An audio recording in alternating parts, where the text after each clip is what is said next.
Back to you, Matthew. In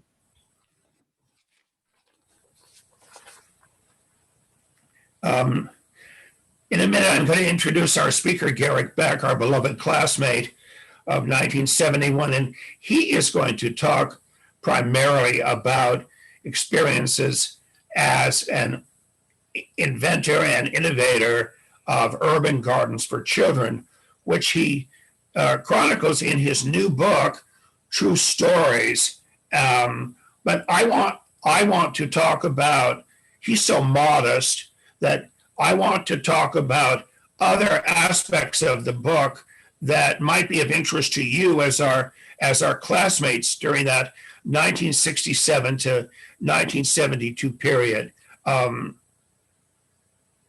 Those of you who were on campus in May 1968 may remember the visit of the Living Theater Company, which was organized by Garrick's parents. This is covered in the book in detail, and hilarious, interesting things. What he failed to mention were the 4 students who dropped out that year and left Portland with the company, truly running away with the circus. So the book become a Bible of the urban children's gardening movement. But for our purposes, the early part that I think you'll find entertaining is his interface as a child with the leading figures of the New York and San Francisco beat movement. Not only did Garrick appear as an actor as a child in his parents' plays, but he also served as bartender at their parties, and there are wonderful photographs of him lolling on the floor with Jack Kerouac and being attentively listened to by Allen Ginsberg. So that part is very entertaining. Thirdly, the book is another example of the ties at Reed College to American literature on a broader level, specifically the West Coast beat movement. Not only did 3 of our illustrious classmates, Gary Snyder, Lou Welch, and Philip Whalen, become card-carrying members of that movement, but they brought their friends like Allen Ginsberg and others to Reed, where they gave very important lectures and readings and encouraging and underscoring the significance of not only Reed students but also the literature and English department at Reed for producing such brilliant writers. Well, after attending Reed, Garrick used his family background in the theater to help create a number of countercultural mass events, including the Vortex Festival, the Oregon County Faire, and even more significantly, as we began hearing more and more in the early 1970s, the Rainbow Gatherings, among others. For the next 13 years, he worked on an organic farm in Oregon's coastal mountain range, and then returned to New York City to help his parents with their theater company. Another source of some hilarious, stupefying anecdotes in this book that everyone will want to buy. It's published by iUniverse. He opened a gem and mineral business and established a children's gardening program in the city school system, which is ongoing today. Garrick, we knew you were talented. I didn't also realize what a great humanitarian you are. Thank you so much for being here today. Matt, am I on? Yes. Matt, that is a humbling introduction, but I appreciate it. I feel that, first of all, that when I landed at Reed, I came to a nexus of vortex coming together of my peers from every aspect, from the brilliant mathematicians, the social activists, the families of poets, the families of musicians, the families of sociologists and political scientists who were at the forefront of so many movements that were just budding. And there we were, 17, 18, 19, 20, 22 years old.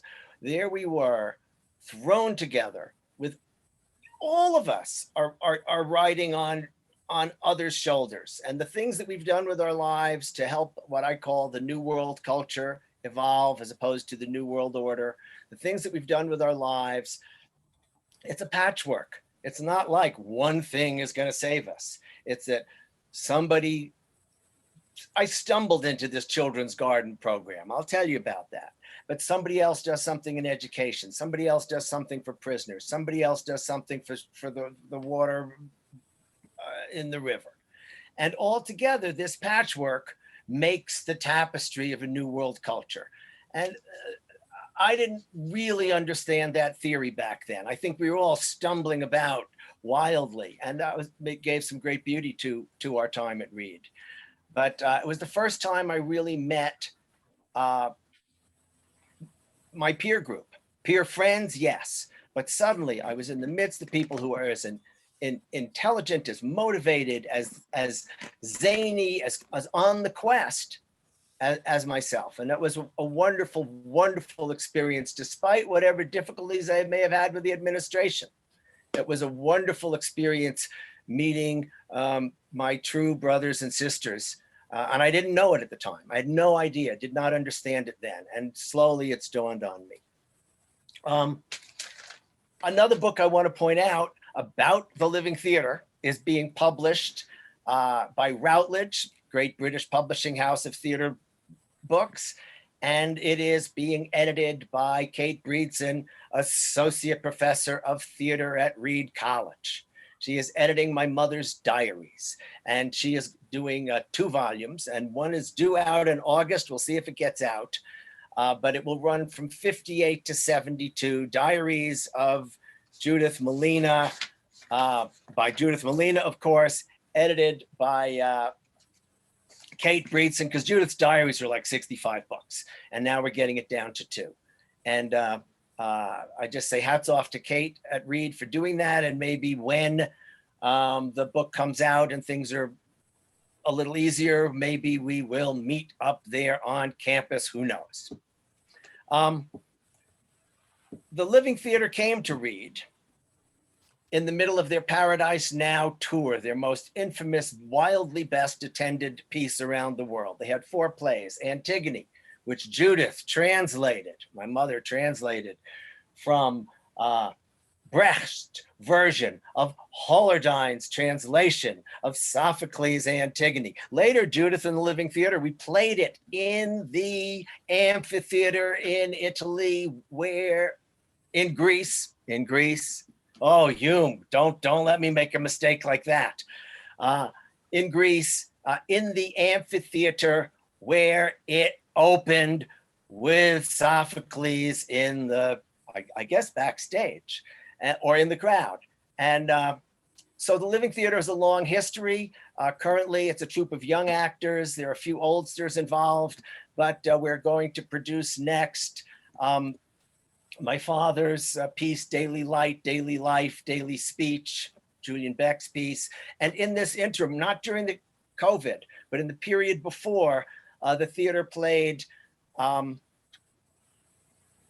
productions at migrant camps in Greece and on the border outside Tijuana, and at other places. We did the Tijuana Theater Festival. We did Burning Man. There's more to say about the Living Theater, but let me say, when they came to Reed in this revolutionary moment, and we played in the Sports Palace, which is now collapsed, I understand.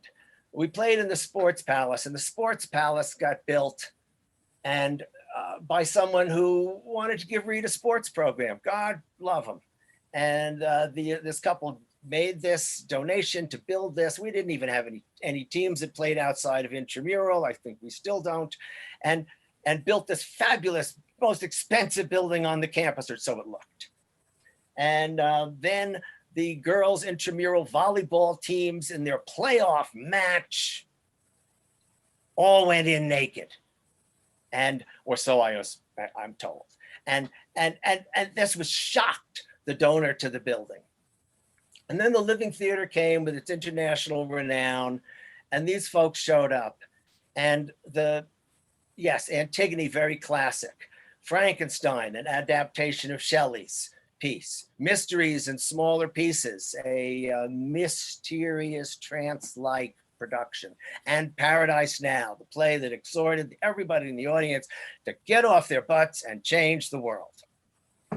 And people got naked, and people yelled at each other, and people threw things, and people argued, and Reed, for all its wisdom and progressiveness, was not about to get off its butt and march into the streets and take over, make a new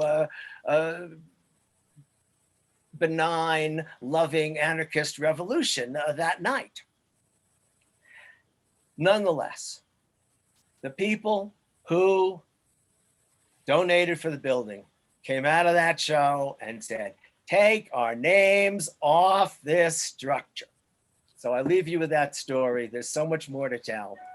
A number of people did jump ship from the college and run away with the circus. And that was true at Yale. That was true at University of California. That was true at MIT. That was true at productions at Reed.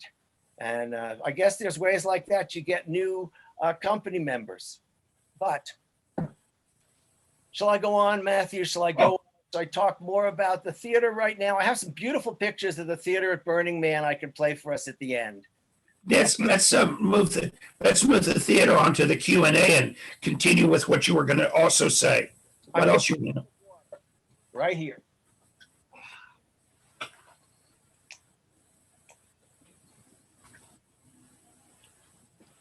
Well, what to do after Reed was a real puzzle.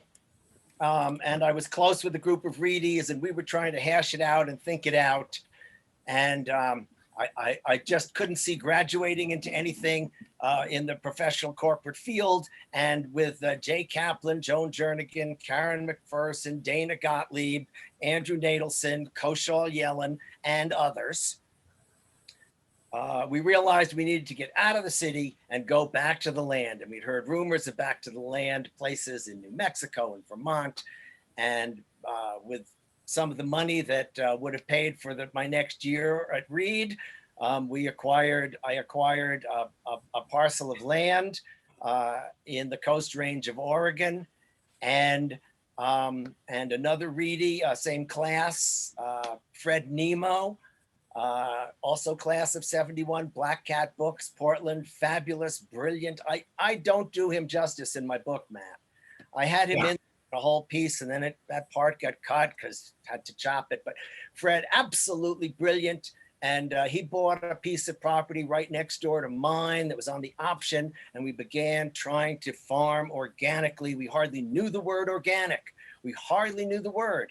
And there we were, kids, babes in the woods, no family experiences of farming and gardening and marketing. And it was just a huge project. And everybody knows farming is hard work. And we were Reedies. We wanted to sleep in. We wanted to get high. We wanted to get partied.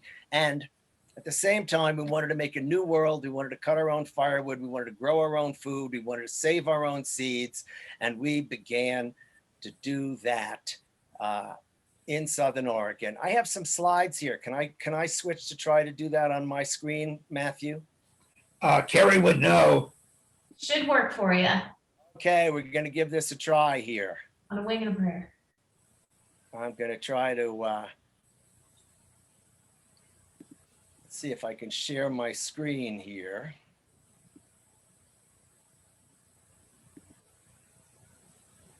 I'm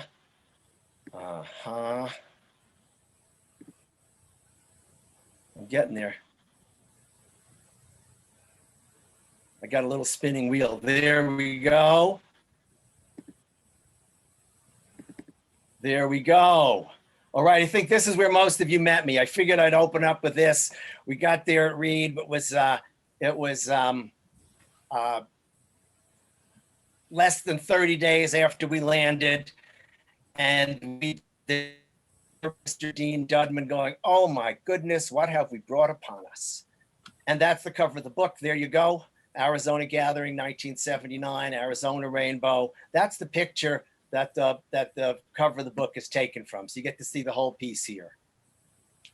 And now here I am in the carrot patch. We're growing different kinds of carrots, trying to learn what kind of carrots can successfully grow in this soil, be marketed in this soil, and so forth.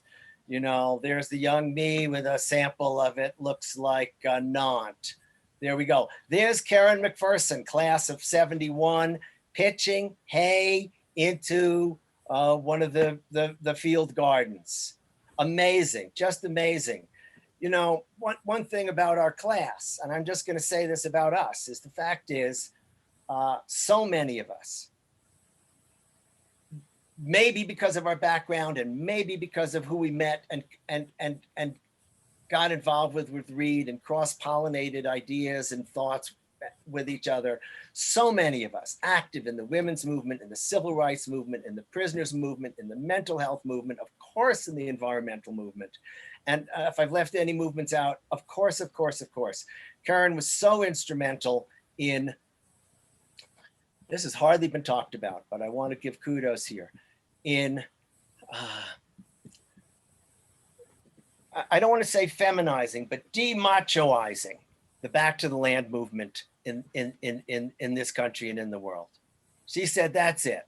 It's not women in the kitchen and men out with the machinery. No, we're all going to pitch in. We're all going to learn the different skills. We're all going to do this together. Otherwise, I don't want your revolution. And I think she was a really great influence, not only on us, but in communities in Northern California, in Vermont, in Seattle, in New Mexico, because she took that position really strongly. And that class of 71, there we go. That's one of our first gardens. See, we're growing the different test vegetables and so forth. We tried doing this, what you see, we all did by hand. We did it with freaking shovels and rakes and hose and maybe a little rotavator. Finally, we realized, no, can do this on this scale. There we go. We got the horse. We're out there, Reedies.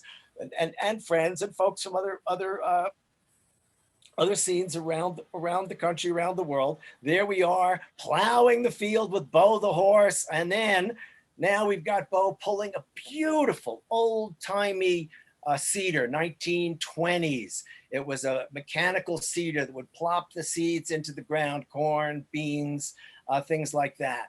And it rotated up and down like a carnival ride, like a carousel. There we are, but unbelievable, trying to do it with a horse. There's an A-frame we built in the background. Finally, we consented, we got to get a tractor. Okay, we got a tractor. We're moving into the modern world, kids. We're still using the beautiful, beautiful old refurbished cedar. And there's the larger stretch. You can see where this is a couple of years later, we're expanding. Oh, here's the crew of us. We've got Dana's in there, Karen's in there, I'm in there. There we are in front of the cabin, right? Landed early 19th. There we are having fun. Don't just jump up and down. Holler while you jump up and down. So this house here, you see back here. I guess you can't see that. There's yeah, you can see there's a kind of on the right hand side. There's what we're making into a greenhouse. And here we've done the greenhouse entirely in recycled windows. Oh my goodness. We built the dome to live in. There we are. The guy in the middle went on to MIT design. This is the dome finished up finally, and so forth. Oh, this is me and Karen, and now we're having kids. This is the important part of the story. Everybody out there is having children. We're all having children. That's what we're doing. This is Karen, class of 71, Karen McPherson, Garrick Beck. That's me, that's Eden. And she is our kid. She's doing just wonderfully. And the point is that the kids grew up and went to school 3, 4, 5 years later. Yeah, we could grow the vegetables. We could grow truckloads of these cauliflowers, but it was hard to sell them. I'll tell you why. But first, I want to say the kids, when they were 4 and 5, 3 years old, you can feed them mashed turnips, but when they get bigger, they want all other kinds of foods. And they want the right kind of sneakers to go to school in, and they want that kind of stuff. So it was very hard economically to market all the things we needed to sustain it money-wise. And the kids come off the school bus, and what are we going to do? We're in the fields, we're working. Aha. Crux of the story. Kids come off the school bus, they put their books down, they come down to the field, and now today we're transplanting, and now today we're hoeing, and now today we're doing something with wheat in the big field, and now today we are weeding, and now today we are doing something with the plants that the plants need. We're staking them, we're doing this, we're doing that, and we got the kids to work it with us, and it was fun. Then it was dinner time and so forth.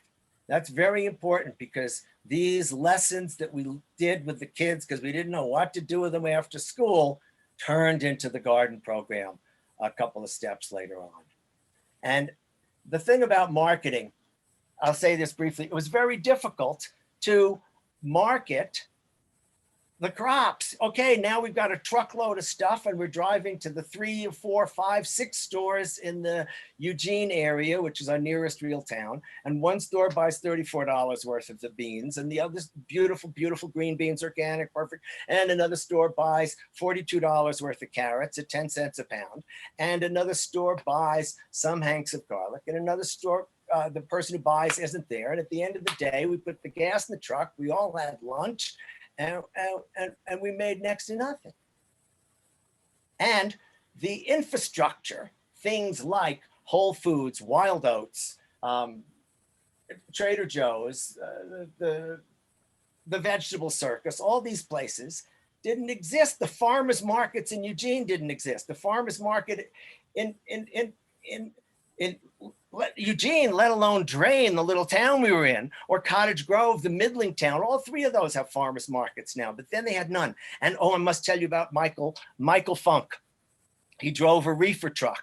He said he never carried reefer in it, though he smoked reefer in it. It was a refrigerator truck. And he would come up and down, and once a month or so, he would pick up the vegetables we had bagged and ready for him. And but he was on a kind of his own schedule. So he said he'd be there Tuesday. Well, maybe he'd be there Wednesday, or maybe he'd show up early on Monday. It was chaotic like that. And his company became United Naturals Foods International, largest distributor of organic food on earth. And it's a multi-billion-dollar company, but he had one truck, and like he said, he smoked reefer in it, but he never carried any reefer in it. And one refrigerator truck. It's a great tale. It's part of it all. It all links together. And we just couldn't market it and make it work. So I had the opportunity to work with friends who were also in the organic food business and whom I knew from the Rainbow in New York City on the first Whole Life Expo, which many of you have seen. It toured San Francisco. It had a rise and fall. It marketed cotton products and whole life products and all different kinds of positive organic things. And the Whole Life Expo, we put up the Sunshine Burgers, and I had a job flipping burgers. And at the end of the expo, the little Sunshine Burger company had to rent space in a bakery where I worked for the next 3 years, and had to rent space in a bakery. And we had 20 something shops that wanted the burgers delivered by next week. And it was a big success. And suddenly I had a job in New York in a bakery. Oh my goodness, I could keep my life together. And I had a kid who I got into Children's Liberation Daycare. So a Children's Liberation Daycare made up of Children's Daycare and Liberation Daycare, beautiful East Village event. And we got my kid, and I'm going to tell a funny little side story. It's how, and a sip of water. It's part of, so every parent is supposed to develop an event for the for the kids to do. And I had friends in the theater there, so we got together to have we could take them uptown to a puppet show in the city center, the Citibank Center uptown. And they got us 40 tickets, and we arranged all the parents to be chaperones. And it was one parent for every 2 kids because we had to go on the subway. And it was the middle of summer, and we went up there, and it was a great show, except the subway car we got on had no air conditioning on it. And everybody was sweltering. It was like 115 degrees. And we got out in Midtown, and horns were blaring, and traffic was crazy. And we got into the city center thing, and the kids were bouncing off the walls. And here are 200, a parochial school group and a private school group. Oh, one all in their little uniforms, and the other all in their little tiesies and jacketsies, cool as a cucumber, coming off their air-conditioned travel vans. And our kids were bouncing off the walls. In any case, the school said to me, no, we're not going to do that again. Thank you. It was a good try, but we're not going to do that again. And across from where I was staying in the East Village at Joni's place was this building that was starting to collapse. It started to collapse in a big storm. And tiles fell off the roof. Kaboom, kaboom, kaboom, because the water came, then it froze under it, it popped the tiles. It was already an abandoned building. There was a bordello on one side and a gambling hall on the other, and a crack palace somewhere in there. All the copper had been stripped. So the city had to come along when the tiles started falling off the roof and demolish the building. And this is what it looks like today. And it is a community garden of the first order. And the community got together. Melinda, a Black activist, longtime Black activist from 5th Street, and Joni from 6th Street. And those two built a little garden behind the 2 piles of rubble that the city left. And the next year they connected them. And the 3rd year I joined the garden. And this is it today. I'm going to just run through these. 6th Street and Avenue B garden. And I brought the kids to this place. And it was magical. It was the opposite of the puppet show in Midtown. Oh, there's a stage at this place also. But we made garden beds, and each class had a garden bed, and the children were enchanted, and it was beautiful, and they could run around and they could learn things about nature. And one day, and here's the angel in the story, the Trust for Public Land, which had helped this garden set up its 501c3. The Trust for Public Land shows up with a van full of folks in it, and they come walking in, and they walk around, and they look at the garden, and they get back in the van, and they go. And this fellow from TPL contacts me and says, we saw what you were doing with those children in that garden, and we want to back a program made out of this. And I said, I'm your guy. That's like asking some people to drink beer and watch the ball game. And so we began a program with the city schools, and they did a test program for 2nd grade classes and 4th grade classes, and they tracked 2 classes in each grade, and uniformly, the kids who took the garden program got higher science test scores. Wow. Why? Well, partly because they're learning stuff, it's hands-on learning instead of book learning.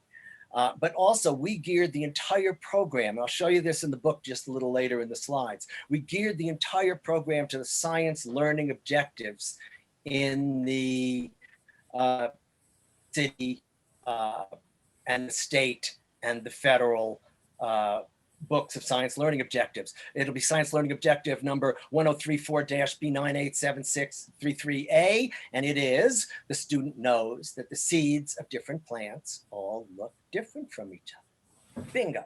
We taught endless numbers of these things, and if just a couple of them were on the science test, boy, it raised the entire class's score, and they fell in love with me. We took 26 vacant lots in the city of New York with the cooperation of the city and the Board of Education, and we turned them into community gardens using, God bless them, the forced labor of young children. And this is something we did on the wheat project, part of the program was, asked the children, what's the most popular food in the world? And I tell you, you ask any second grader or fourth grader, we did it eventually with first graders and sixth graders, you ask any of them, what's the most popular food in the world? And they will tell you it is pizza or ice cream. So we tell them what's the main ingredient in pizza. And eventually we get to the concept of wheat. And we made garden boxes where they did a word. So this class picked the word grow. And from 4 stories up, you could see the word grow in the garden. And I'm going to flash through some other pictures. This is the place we took. This was such a mess, this vacant lot here. We turned it into this. Beautiful. There it is. There's the whole garden in action. There's the kids in the garden with the radishes. Unbelievable, beautiful, fantastic. This is that same garden. This place, we tried an experimental program that didn't work. Because the Parents Association didn't want to go in there and clean these lots up anymore because they were filthy and they had stuff in them, weird stuff.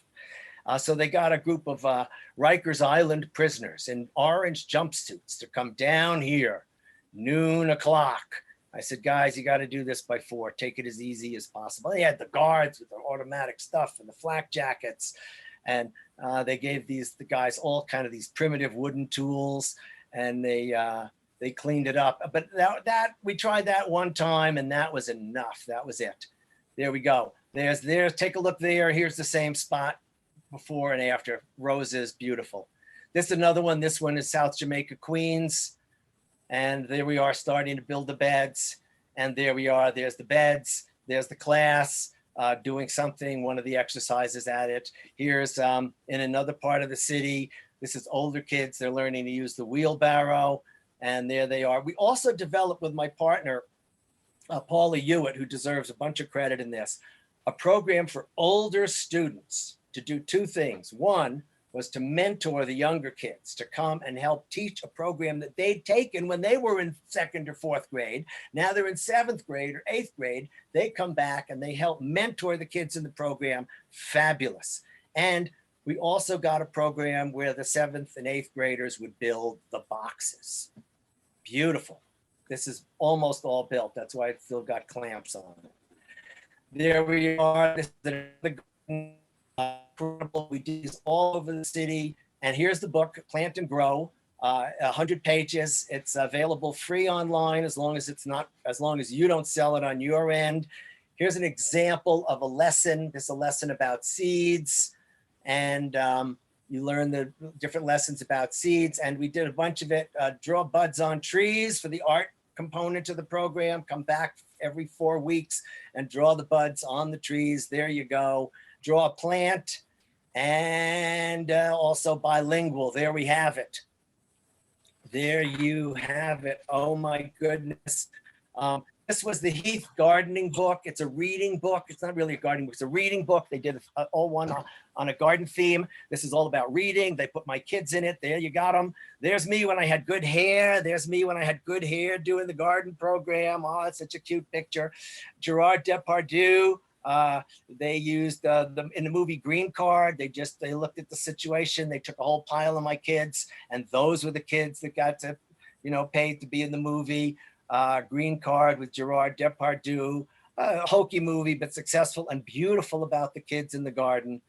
And this is an example of something that's happened more recently. This is old garden boxes. This is from one garden. And the school liked the program so much, they decided to expand it. You can see these were the type that we had the students building with that little edge. This is more or less what it looks like today.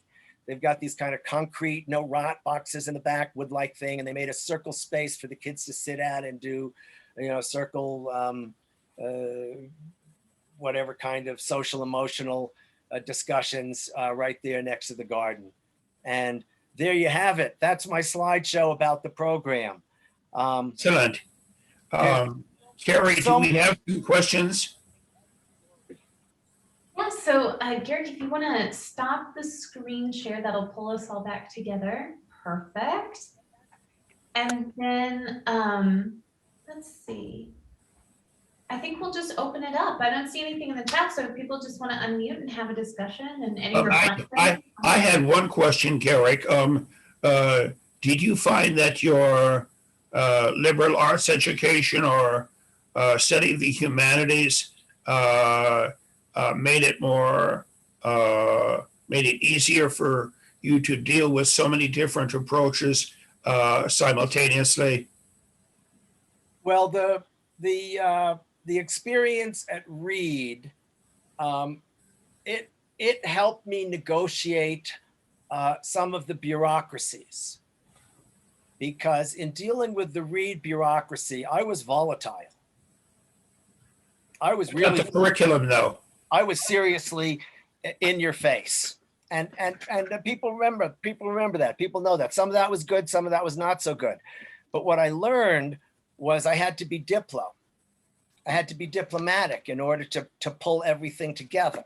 I couldn't be quite so volatile, and I had to figure out how to do that. And was there anything in the Hume 110 course or Hume 210 that gave you a sense of grounding to do that? Well, I think in a way philosophy is the study of everything. Uh-huh. You have to be a full-rounded human being to be able to deal with all these things. I say I certainly in that book, the Plant and Grow book, but that's more like English literature writing than really humanities. I want to say this. I had some great experiences with the teachers and professors at Reed, but I gained much more from my classmates. Let me tell you one thing from the humanities. I was in Frost's class, political science. It was a reading class, vast amounts of reading. They started us off on Hannah Arendt and said, if you can't get through this, quit now. And one day after class, he called me over. The professors do this. I wasn't any particular thing. He says, Garrick, listen, if you do what you say you're going to do, which is become a really good guy lawyer for really good causes, I promise you, there will be an endless number of good causes for you to stand up for and work for. Garrick, that brings me back to sort of pre-college. I understand that your best friend in high school was William Barr. Oh, I'll talk a bit about that. But let me say, Frost said right after that, Frost said, but I promise you, if instead of doing that, you go and do the causes you are drawn to, I promise you, there will be good legal help to help you in the causes that you could create. And that's the course I eventually took. That was a turning point for me. Good. What about Bill Barr? Bill Barr and I were in high school together, and that was back in the day where you sat alphabetically. Barr, Beck. So when we came in 7th grade, we sat alphabetically, and we sat next to each other for many, many, many years. What school was this? Horace Mann, Bronx, New York. Private school. That's where I met Jeremy Lawrence. Jeremy went there and I took off to read together. And you can read about that story in the book. Oh my goodness. But I'll drop a link to the book in the chat. Garrick, there is a question from both Craig and Allison, wondering what those key elements or key tenets of a new world culture would be. I'm with you.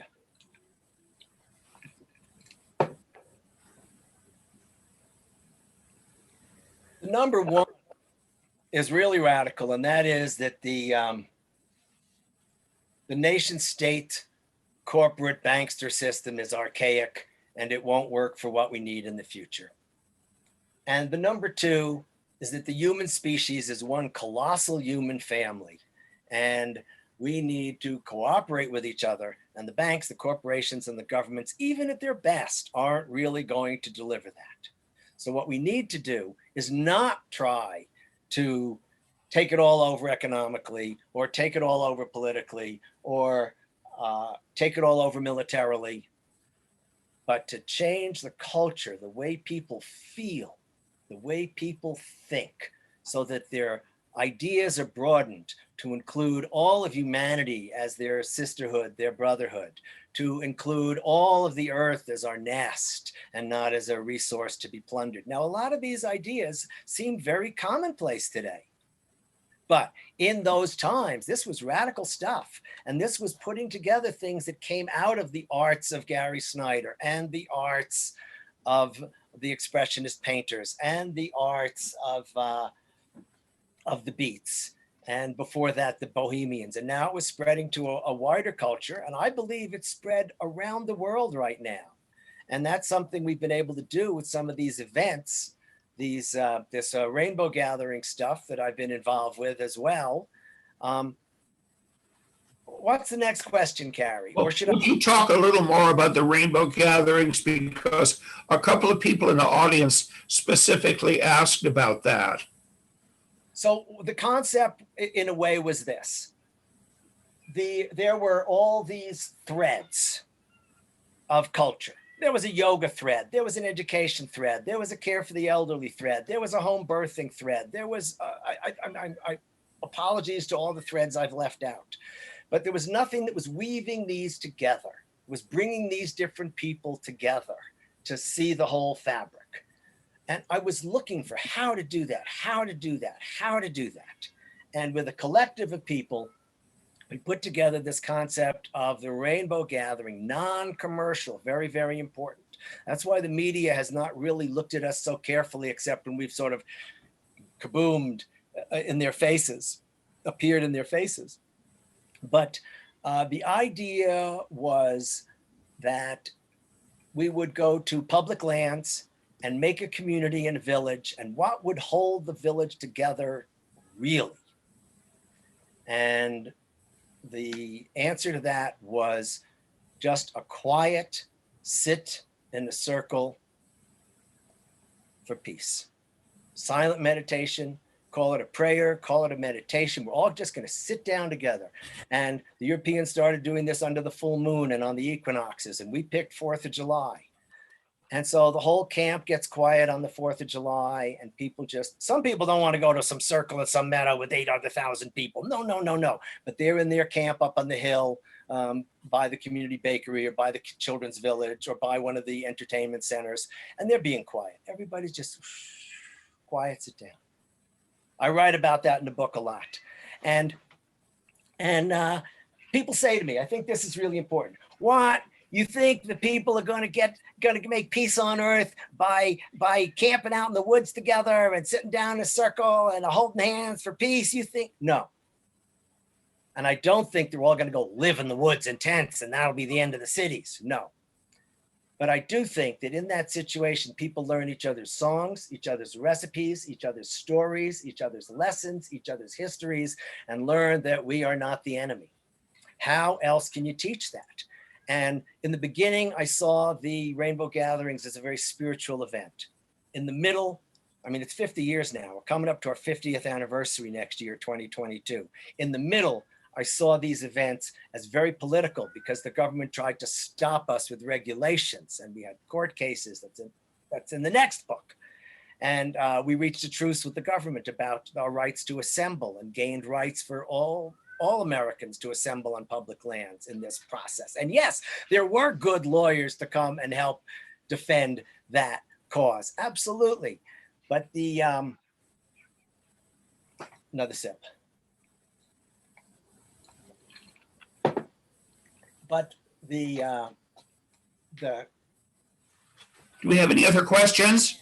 The thing that I see now is that the gatherings around the world have become very, very, very educational. And that's my bottom line right now. You want the solution is education. Give me a nation full of well-educated folks, all the problems will be solved. Give me uneducated folks, nothing we can do to fix it. Well, so Craig has a follow-up question, which is, where does democracy fit into a new world culture? And sort of within that, would a new world culture make democracy more functional? The answer to the second question is yes, absolutely. And by being more tolerant of different ideas other than our own, we are able to bridge the stormy waters. And the question of how we do it is, here's two totally different examples. The 6th and B Garden, and most of those gardens are 501c3 corporations. And the Rainbow Gathering is absolutely nothing except people individually with no lawful association except hello. And that has been incomprehensible to the government, but that's how we are. That's what being a free and independent person is. And how do you have democracy in that? I'll show you in the slideshow. I've got some pictures of councils. So council, there's a rainbow council at these, and people come and everybody speaks, and you pass something around, a feather or a toy or something, and then you pass it to the next person. It goes on all day, sometimes for days and days and days. But the government claimed that that was our organizing body. That was like our legislature. I said, no, it's like an open mic poetry reading. So in one case with the gardens, you have 501c3 corporations. In the other case, you have something more like just an open mic free assembly of individuals. Should I play those slides now quickly? I'll run through them really fast. Sure. Sure. If we have time, Carrie, sure. I'm going to share screen again, and I'm going to roll through these really quickly. And here we go.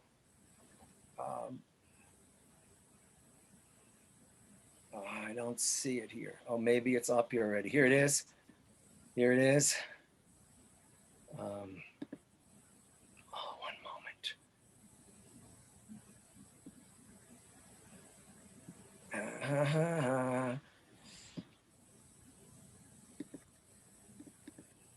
Okay, there's that.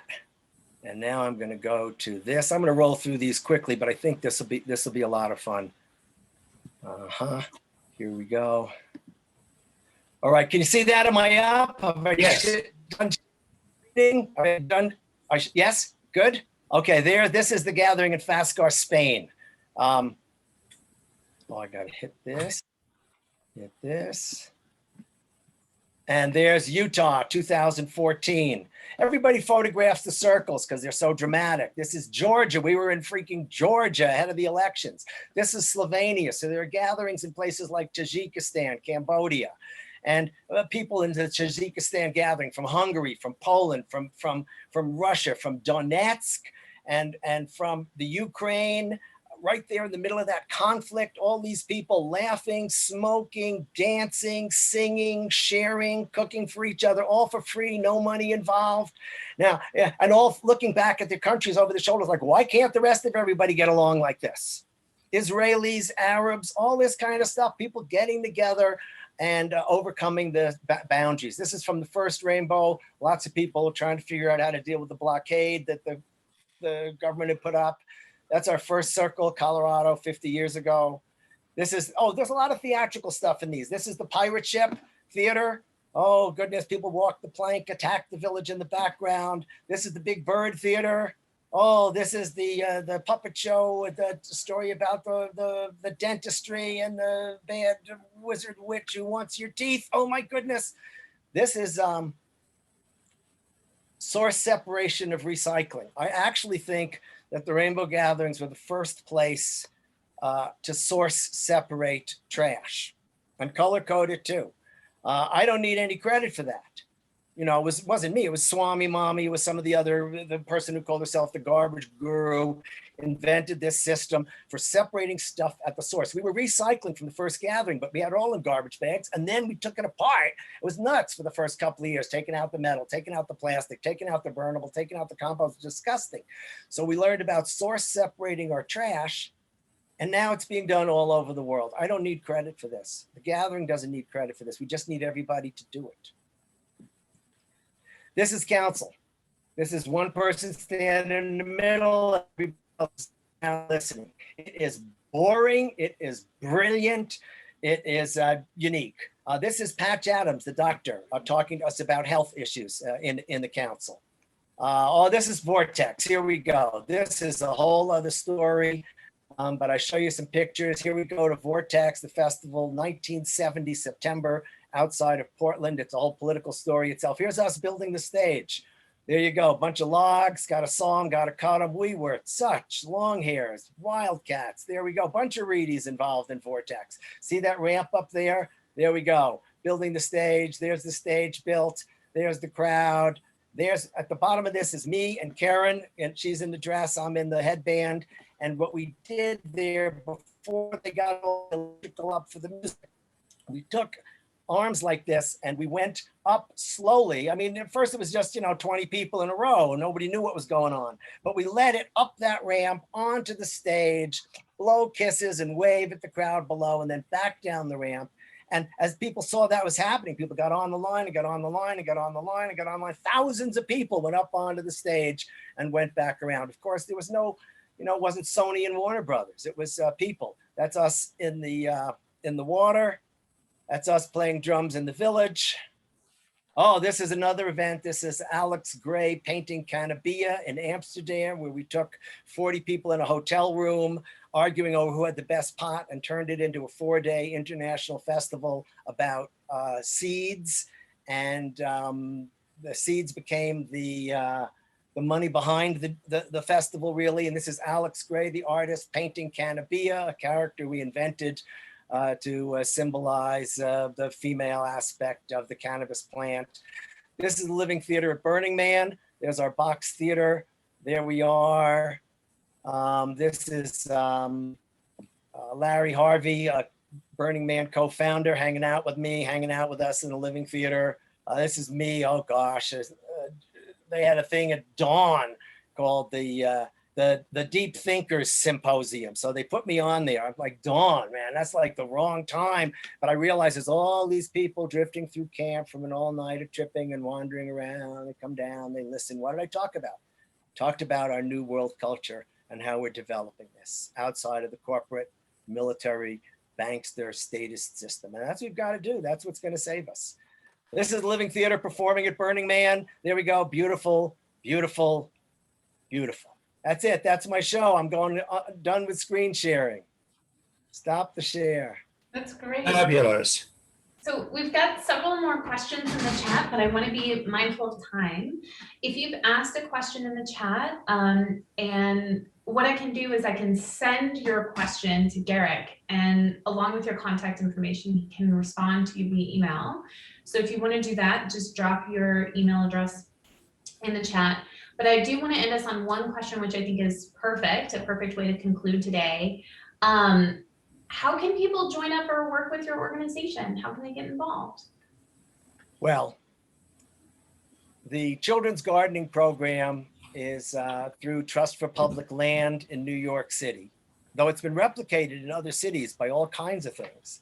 And as for the Rainbow Gathering, I would say make plans to show up at the 50th anniversary next year, Colorado, July 1st through 7th, 2022. All the old timers are going to be there. All the youngsters who picked up on this are going to be there. The people from the World Gathering and the South American Gathering are going to show up because it's a 50th anniversary. Maybe who knows, the press and the media will even listen to us mouth off a little bit about peace and understanding among peoples. I'd say make that plan. You could, if you want information about it, welcomehome.org. One word, welcomehome.org. There are hundreds of rainbow sites on Facebook. I can't keep track of them. And I'm trying to step a little more in the background and let the next generation take it over because, I stopped getting involved with so much with the politics and the water systems and the councils. And I just started making lemonade at the gatherings, like the old guy making free lemonade for the kids. That's my new position. But what we say about the tribal stuff, Rainbow Family Tribe, is that the old tribes had a lot of knowledge. This relates to the democracy question. about how to get along with each other that the nation state system has tried to eradicate. And yes, a lot of the Constitution is taken from the Iroquois nations. I know that. But we need to regain some of our tribal knowledge. All people came from tribes. All the tribes understood they were families. All the families had their clans. It's not like we have to organize this strictly, but we have to understand this because it will make us wiser human beings. Thank you, Garrick. You are ending your remarks on a note that is going to be remembered in the future as something in 2021 that made allusions to our Indigenous heritages. And I thank you for that. On behalf of the class of 1971 Reunions Committee, I want to thank you, Garrick, for sharing your fascinating journey with us. It has been exhilarating, inspiring, thought-provoking, and above all, entertaining to end our reunion on this note. I want to thank everyone again for attending and congratulate everyone on the successful achievement of the class of 1971 Scholarship Fund. Have a great weekend. Have a great life. Thank you, everybody. Thank you, everybody. Don't give up, don't give in, don't give out. See you around the bend.